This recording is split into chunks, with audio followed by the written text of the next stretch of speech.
അടുത്തതായി സ്റ്റാഫ് പ്രതിനിധി ശ്രീമതി ബെറ്റി സംസാരിക്കുന്നു.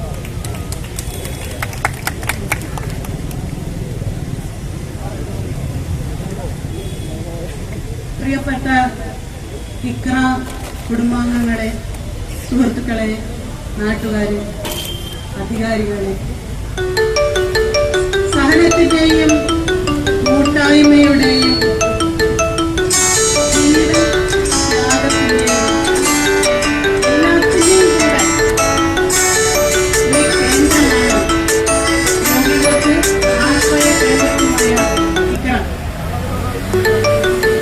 അവിടെ ജോലി ചെയ്യുന്ന ജീവനക്കാർ 1000-ൽ പരം, അതിലപ്പുറം 10,000-ൽ പരം രോഗികൾ അവിടെ ഓരോ ദിവസവും വന്നു പോകുന്നുണ്ട്.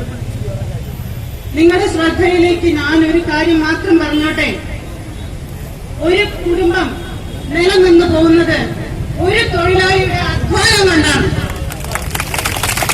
ആ ഒരു തൊഴിലാളിയുടെ അധ്വാനം കൊണ്ട് വിവാഹപ്രായമായ മക്കൾ, ഉന്നത പഠനത്തിന് വേണ്ടി ലോൺ എടുത്ത മാതാപിതാക്കൾ, കുടുംബത്തിലുള്ള ഓരോ കുട്ടിയുടെയും പഠനത്തിനും മറ്റു സൗകര്യങ്ങൾക്കും വേണ്ടി ഉപയോഗിക്കുന്ന മാസത്തിൽ കിട്ടുന്ന ഈ ശമ്പളം കൊണ്ട് മാത്രം ജീവിക്കുന്ന ഇതിലെ ഓരോ ഓരോ ഓരോ കുടുംബിനികളും കുടുംബസ്ഥരും ജീവനക്കാരും എന്താണ് ഇത് നിന്നു പോയാൽ അവർക്ക് സംഭവിക്കുക എന്ന് അധികാരികൾ ഒന്ന് മനസ്സിലാക്കണം.